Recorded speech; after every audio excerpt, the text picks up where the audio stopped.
오늘도 사색의 정원을 방문해 주셔서 감사합니다.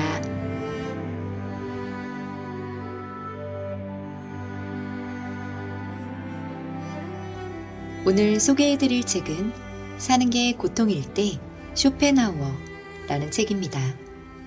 저자는 서울대 철학과 교수인 박찬국 님이 지으셨고 21세기 북스에서 편했습니다. 요즘은 긍정학원, 긍정마인드 많이 듣고 쓰고 외칩니다. 하지만 우리 현실은 단순히 긍정적인 일들이 매일 있지는 않습니다. 그래서인지 인기 있는 영화나 드라마는 우리의 현실을 닮아있는 고통과 역경, 혼돈 속에서 힘들어하고 괴로워하는 주인공이 그런 고통을 이겨내는 것에 더 몰입하고 인기가 많은 것인지도 모릅니다. 우리 현실이 고통이라고 생각하기 때문이죠. 이런 염세주의가 인간에게 필요한가에 대한 질문은 철학자와 심리학자들 사이에 지속될 논쟁거리입니다. 어떤 사람은 적당한 수준의 비관주의가 정신건강과 동기부여에 긍정적인 영향을 미칠 수 있다고 주장하는 반면 다른 사람들은 낙관주의가 더 적응적이고 현실적인 전망이라고 주장합니다. 어떤 이들은 염세주의가 삶의 즐거움과 아름다움에 대한 더 깊은 이해를 조장할 수 있고 고통과 죽음의 필연성을 인정함으로써 개인은 자신이 경험하는 기쁨과 사랑의 순간을 음미하고 소중히 여기도록 동기부여 받을 수 있다고 말합니다. 저도 긍정을 추구하기는 하지만 고통이나 혼돈이 때로는 우리 인간을 아주 많이 성장시키고 일으켜 세운다는 것을 믿습니다. 여러분은 어떤 주의이신가요? 오늘 소개해드릴 이 책을 통해서 자신만의 철학의 깊이를 더 채우시면 좋을 것 같습니다. 그럼 책의 일부를 낭독해드리겠습니다. 준비가 되셨다면 구독과 좋아요 부탁드려요.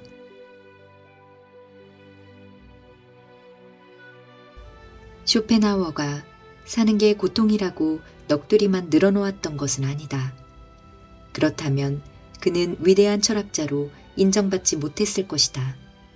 그는 왜 삶이 고통이고 고통에서 우리가 어떻게 하면 벗어날 수 있는지를 치열하게 고민하면서 우리가 귀를 기울일 만한 소중한 통찰을 제시했다. 이것이 바로 사는 게 고통이라고 생각한 적이 있는 사람이라면 누구나 한 번쯤은 쇼펜하우어에 귀를 기울여야 하는 이유다. 누구나 한 번쯤은 사는 게 고통이다 라고 생각해 본 적이 있을 것이다. 인생을 고통이라고 보는 철학적 입장을 염세주의라고 부른다. 염세주의라는 단어에서 염은 미워하고 싫어하는 것을 의미한다. 따라서 염세주의는 세상을 악과 고통이 지배하는 곳으로 보면서 부정하는 철학적 입장을 가리킨다. 쇼펜하우어는 동서양 철학사를 통틀어서 대표적인 염세주의 철학자로 꼽힌다. 그는 사는 게 고통이라고 보면서 고통의 원인과 고통에서 벗어날 수 있는 길을 구명하려고 했다. 이러한 구명의 결과를 그의 대표작 의지와 표상으로서의 세계에 집대성해 놓았다. 어떤 일이 우리 뜻대로 풀리지 않을 때 우리는 고통을 느낀다. 대학 입시에 떨어졌을 때, 취업이 뜻대로 안 될 때, 사업에 실패했을 때, 사랑하는 이성이 자신의 사랑을 받아주지 않을 때 우리는 괴롭다. 이런 일들이 계속해서 일어나다 보면 우리는 산다는 것 자체를 고통이라고 느끼게 된다. 그러나 쇼펜하우어는 설령 모든 일이 뜻대로 이루어져도 인생은 고통이라고 본다. 모든 일이 뜻대로 이루어지면 우리는 평온한 행복감을 느끼기보다는 오히려 권태를 느끼게 된다. 우리는 종종 무엇 하나 부족함이 없을 것 같은 유명인사들이 마약이나 도박 혹은 성추행이나 성폭력 등으로 언론에 오르내리는 것을 본다. 사람들이 이렇게 한순간에 추락하는 근본적인 원인 중에 하나는 권태다. 이들은 권태에서 벗어나기 위해 무언가 자극적인 것을 찾아 나선 것이다. 평범한 사람들이 충족되지 않는 욕망에 시달린다면 넘쳐나는 부 때문에 아무런 걱정도 없을 것 같은 사람들은 권태에 시달린다. 따라서 쇼펜하우어는 우리가 다른 사람을 부러워할 필요는 없다고 말한다. 사람들의 삶을 잘 들여다보면 누구에게나 사는 건 고통이기 때문이다. 그렇다고 해서 쇼펜하우어가 사는 게 고통이라고 넋두리만 늘어놓았던 것은 아니다. 그렇다면 그는 위대한 철학자로 인정받지 못했을 것이다. 그는 왜 삶이 고통이고 고통에서 어떻게 하면 벗어날 수 있는지를 치열하게 고민하면서 우리가 귀를 기울일 만한 소중한 통찰을 제시했다. 이것이 바로 사는 게 고통이라고 생각한 적이 있는 사람이라면 누구나 한 번쯤은 쇼펜하우어에 귀를 기울여야 하는 이유다. 대철학자가 삶의 고통에 대해 어떻게 이야기하는지가 궁금하지 않은가? 쇼펜하우어는 누구인가? 니체는 대학생 시절 우연히 고서점에서 쇼펜하우어의 의지와 표상으로서의 세계를 구입한 후 2주 동안 먹고 자는 일을 잊을 정도로 이 책에 몰입했다고 한다. 니체는 쇼펜하우어 사상에서도 많은 감화를 받았지만 국가 권력이나 종교 권력을 두려워하지 않는 그의 독립적이고 용기 있는 삶을 존경해 마지 않았다. 반시대적 고찰에 실려있는 교육자로서의 쇼펜하우어라는 글에서 쇼펜하우어에 대해 니체는 이렇게 말했다. 그가 가르친 것은 사라졌어도 그가 살았던 삶은 사라지지 않으리라. 이 사람을 보라. 그는 누구에게도 굴복하지 않았다.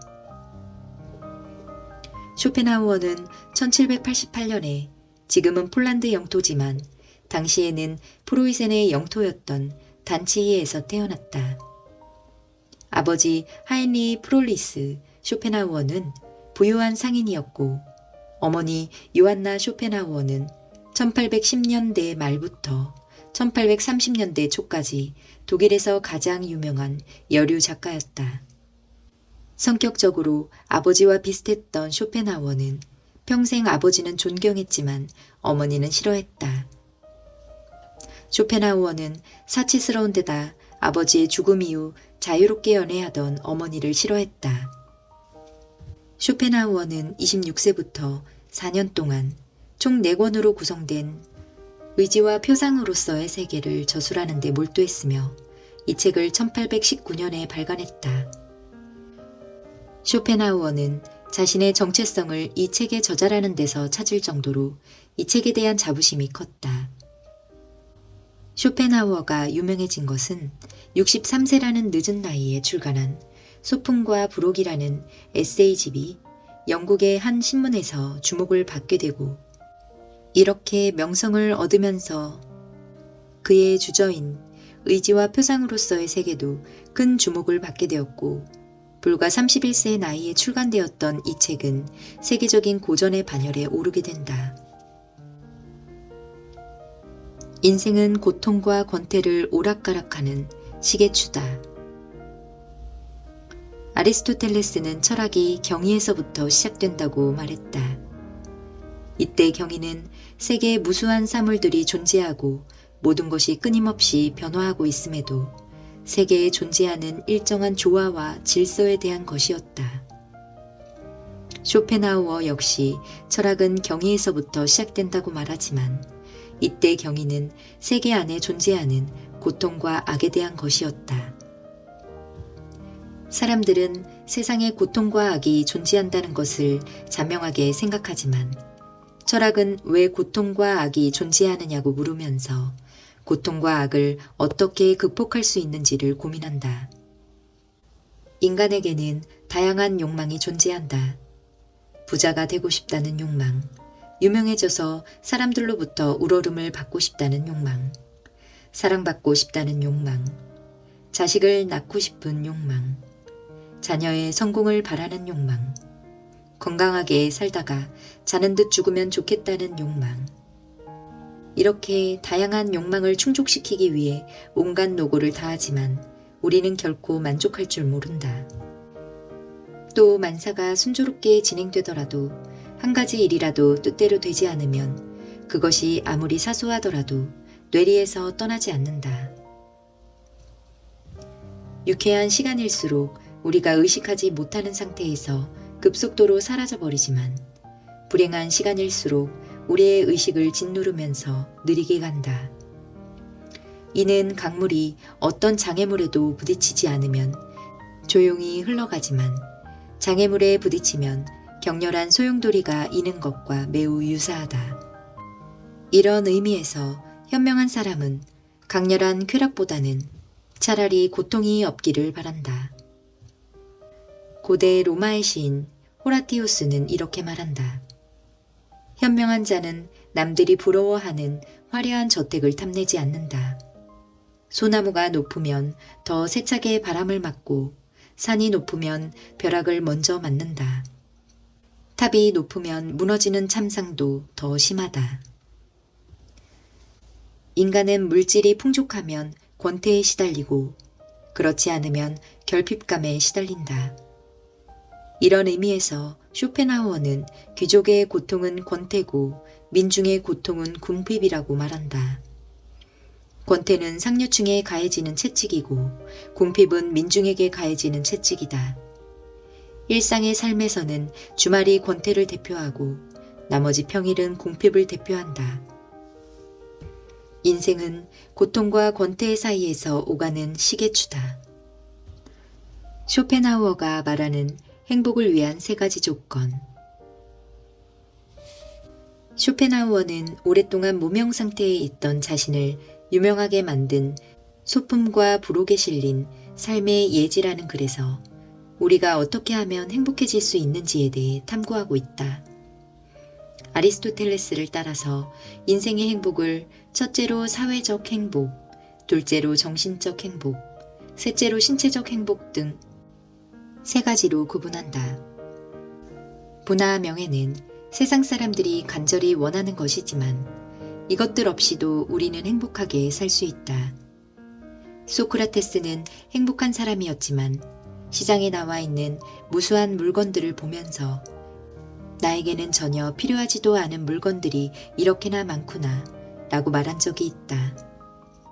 인간의 행복은 부나 명예와 같은 외부적인 것보다도 성격이나 건강처럼 자신에게 속해 있다는 것에 달려있다. 특히 건강은 행복을 위한 기초에 해당하는 것으로서 건강한 거지는 병든 제왕보다 더 행복하다. 이렇게 건강이나 부나 명예보다 행복을 위해서 훨씬 더 필요한 것이라면 재물이나 명예를 얻기 위해서 노력하기보다는 건강을 유지하기 위해서 노력하는 것이 훨씬 더 현명하다. 건강은 또한 우리가 명랑한 마음을 유지하는 데 절대적으로 필요하다. 건강과 함께 욕심과 시샘에서 벗어나 있는 마음, 절도 있고 건전한 의지, 선량한 양심, 분별력 있는 지성을 가진 사람은 행복하다. 이것들은 우리 자신에게 속해 있어서 누구도 빼앗을 수 없는 것이다. 따라서 그것들은 부나 명예와 같은 외적인 것들보다 훨씬 더 소중하다. 행복하기 위해서 필요한 또 하나는 자신의 성격에 맞는 일과 생활을 하는 것이다.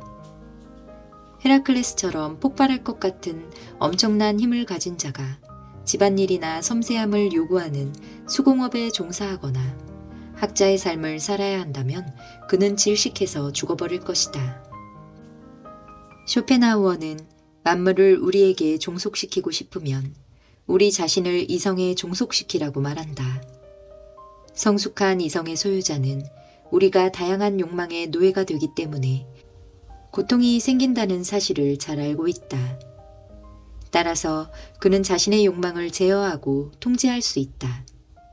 이에 반해 사람들 대부분은 욕망이 향하는 대상을 획득하는 데만 몰두하기 때문에 자신을 지배하는 욕망의 움직임을 자각하지 못한 채 욕망의 노예가 된다. 이런 맥락에서 쇼펜하우어도 부처와 마찬가지로 세상에서 가장 어려운 일은 세계를 정복하는 것이 아니라 자신의 욕망을 다스리는 것이라고 말한다. 오늘 준비한 낭독은 여기까지입니다. 마지막으로 정신적 평정을 유지하는 것에 관해 로마의 시인 호라티우스와 햄릿이 호레이쇼에 대해 칭찬한 글로 마무리를 하겠습니다. 오늘도 끝까지 함께 해주셔서 감사합니다.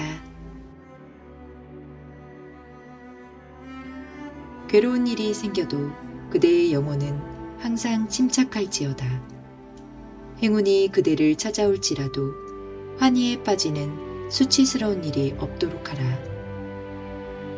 그대는 인생의 온갖 고통을 겪으면서도 마치 아무런 괴로움도 없는 사람과 같다. 운명의 신이 뒤흔들든 은혜를 주든 그대는 다같이 고마운 마음으로 받아들인다.